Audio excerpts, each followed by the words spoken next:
자, 마지막까지 무대를 사랑하고 무대에 서고 싶어 했던 송대관 씨. 그가 마지막으로 선 무대는 전국 노래자랑이었다고 합니다. 그 무대에서 바로 이 노래를 불렀습니다. 잠시 들어보시죠. 인생 무지개 잠시 잠깐이지 팍팍 열어라 지갑이 형님이여 한 세상 소풍 왔다 나머지 인생은 쿨하게.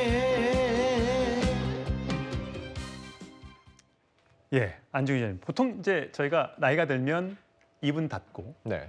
지갑은 열고 뭐 이런 얘기들을 많이 하는데 새로 발매할 음악이 그런 관련된 노래였습니까? 네, 저 노래를 부를 때도 제가 이제 신곡 발매 기념해서 인터뷰를 가졌었는데 그때 한 얘기가 그거였어요. 요즘 너무 삶이 팍팍해졌다.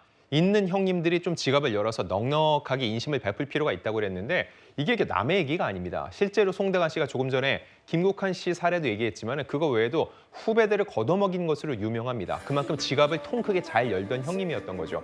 그런데 지금 본인이 개인사도 겪으면서 넉넉지 않은 상황이죠. 내가 그렇게 하긴 힘들지만 그래도 주변에도 이렇게 인심을 베풀면서 다 함께 웃으면서 살면 좋겠다라는 뜻으로 지갑이 형님이란 노래를 불렀는데 결국 이게 유작이 되고 만 겁니다. 그렇군요.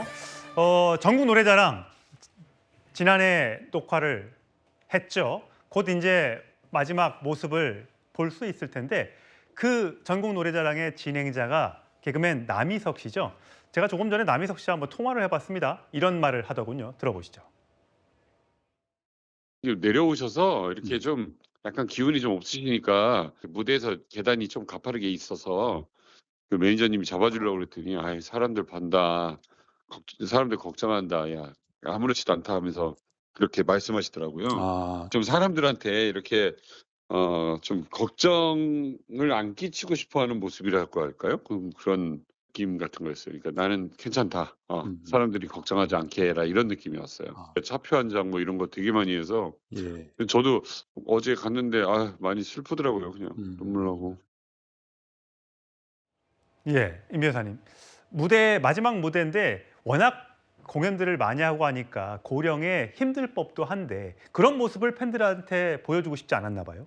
그렇죠. 사실 좀 힘이 없어 보이는 모습이었다. 이렇게 남희석 씨도 전하기도 했는데 이 무대에서 내려오는 그 계단이 가팔라서 매니저가 부축을 하려고 했는데 부축하지 마라. 사람들이 보고 걱정한다.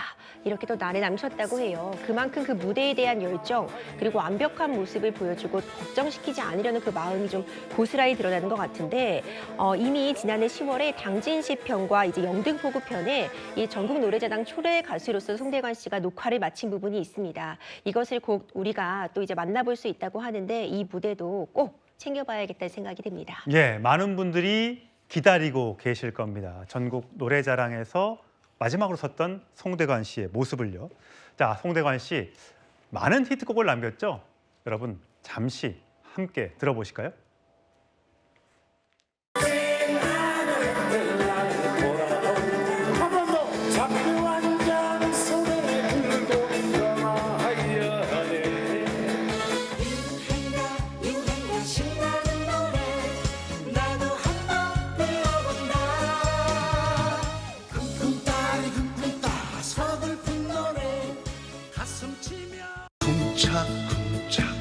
쿵차쿵차 내 박자 속에 사랑도 있고 이별도 있고 눈물도 있네. 예, 최수선 평론가. 네. 이렇게 많은 4명의 트로트 4대 천왕이 있는데 송대관 씨의 음악은 유독 밝고 네. 가사도 굉장히 긍정적이고 이런 것 같아요. 그러니까 저는 송대관 씨의 음악을 세 키워드로 표현하면은 서민, 그리고 희망, 그리고 소탈. 저는 이 세 가지 키워드로 표현하겠습니다. 그러니까 그 당시에 1970년대 정말 우리 조국 근대화의 시절이기도 했지만 대부분 사람들이 꿈을 쫓아 상경하면서 보따리 하나 가지고 불안에 떨면서 어떻게 갈 수 있을까 했을 때 이 노래 하나 쨍 하고 했던 날이 내게도 올 것이다라는 희망을 줬고 그리고 하면 된다라는 당시의 새마을운동 정서와도 맞물리면서 온 국민의 긍정과 어떤 희망의 에너지를 불어넣었던 사실상 어찌 보면은 노래라기보다는 희망가였다. 저는 그렇게 평가하겠습니다. 희망가였다. 예, 참 많은 분들이 고개를 끄덕이실 것 같아요. 송대관 씨의 또 다른 히트곡 차표 한 장. 자, 이 노래를 부를 때마다 한 손에는 정말 차표를 들고 노래를 불러서 화제가 됐었다고 하는데 초창기 때는 이런 일화도 있었다고 합니다. 네, 영상 들어보실까요?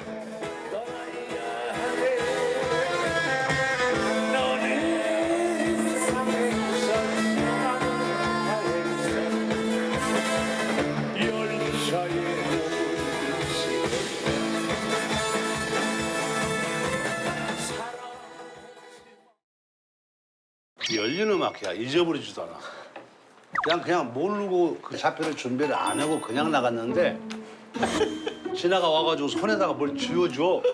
그럼 그걸 막 흔들면서 노래를 했다. 다 끝나고 나오면서 버리려고 보니까 이게 뭐냐면 약 빨아먹고 뽕다리 빨아먹은 걸 주워갖고 나한테 손에 쥐어준 거야. 아, 저 얘기가 안지영이 이렇게 옛날에 이렇게 빨아먹던 그 위장약 그 얘기인 거죠? 네, 맞습니다. 워낙 본인이 이렇게 너스레를 많이 떨고 본인의 일화를 스스럼없이 밝히기도 했던 그런 서민적인 모습이었는데 사실 이 차표 하면은 송대관 씨에게 남다른 일화가 있습니다. 저분의 노래는 남의 얘기가 아니라 나의 이야기를 녹인다는 거죠. 그래서 진정성이 있는데 어떤 일화가 있냐면은 전북 전읍에서 태어났는데 홀어머니 밑에서 굉장히 힘들게 살았죠. 가수가 되겠다는 일념을 안고 상경을 합니다. 근데 돈이 없는 거예요. 서울로 가려고는 기차표를 살 돈이 없어서 그때 무임승차를 하고 올라왔다는 거예요. 아, 그게 내내 마음에 걸렸는데 그 후에 실제로 가수로 성공한 다음에도 그것을 갚기 위해서 서울역에 가서 차비를 몇 배로 돌려준 그런 일화가 있는데 그만큼 본인이 누군가에게 빚을 졌다 하면은 반드시 그걸 몇 배로 갚는 그런 성미였던 거죠. 예. 또 다른 일화가 있더군요. 송대관 씨가 불러서 유명해졌던 네 박자. 원래 네 박자가 그 제목의 노래가 아니었다면서요? 네, 원래는 뽕짝이라는 제목이었는데 사실 이 얘기도 오늘 연결식에서 조사를 맡았던 이자연 회장이 얘기를 했습니다. 원래 뽕짝이라는 제목을 두고선 얘기를 했었는데 네 박자를 하게 됐다고 했는데 이 노래가 또 남달랐던 이유가 뭐냐면은 본인의 인생이 다 담겨 있어요. 사랑도 있고 이별도 있고 눈물도 있네. 이게 가사 안에 있는 그 내용인데 예. 본인이 실제로 인생을 쭉 살아오니까 나의 인생이 그랬다. 그래서 저 인터뷰할 때도 나는 네 박자인 줄 알고 살아왔더니 지금 와서 돌려보니까 나의 인생은 8박자였다. 굉장히 더 많은 굴곡이 있었다는 거죠. 그래서 이 네 박자라는 노래 역시 송대관 씨가 본인의 가수 인생에서 절대 빼놓을 수 없는 대표작으로 고르고 있는 겁니다. 본인이 참 굉장히 힘들었을 텐데 빚도 많았고요. 그걸 다 갚으면서 그러면서도 후배들한테 참 좋은 선배로 기억이 됐다고 하는데 오늘 연결식에 참석했던 가수자 배우 김성환 씨 과거에 10억 원이라는 거액을 과거입니다. 지금도 아니고 그 큰 금액을 선뜻 빌려준 적이 있다면서요? 네, 왜냐하면은 두 분 같은 경우는 사실 동양이에요. 송대관 씨가 전북 정읍 출신이고 김성환 씨는 전북 군산 출신입니다. 그래서 어릴 적부터 굉장히 많이 함께 생활을 해왔고 같은 소속사 출신이기도 했다는 거죠. 그랬던 송대관 씨 항상 후배에게 베풀었는데 어느 날 김성환 씨에게 어려움을 토로했습니다.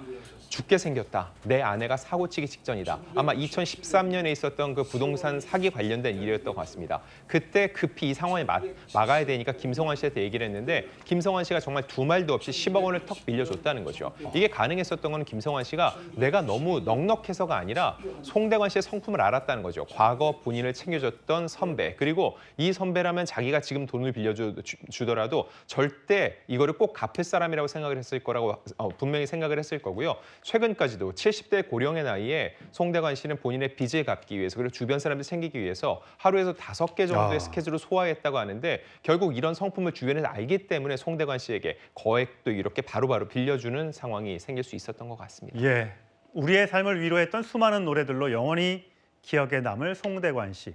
삼가 고인의 명복을 빌겠습니다.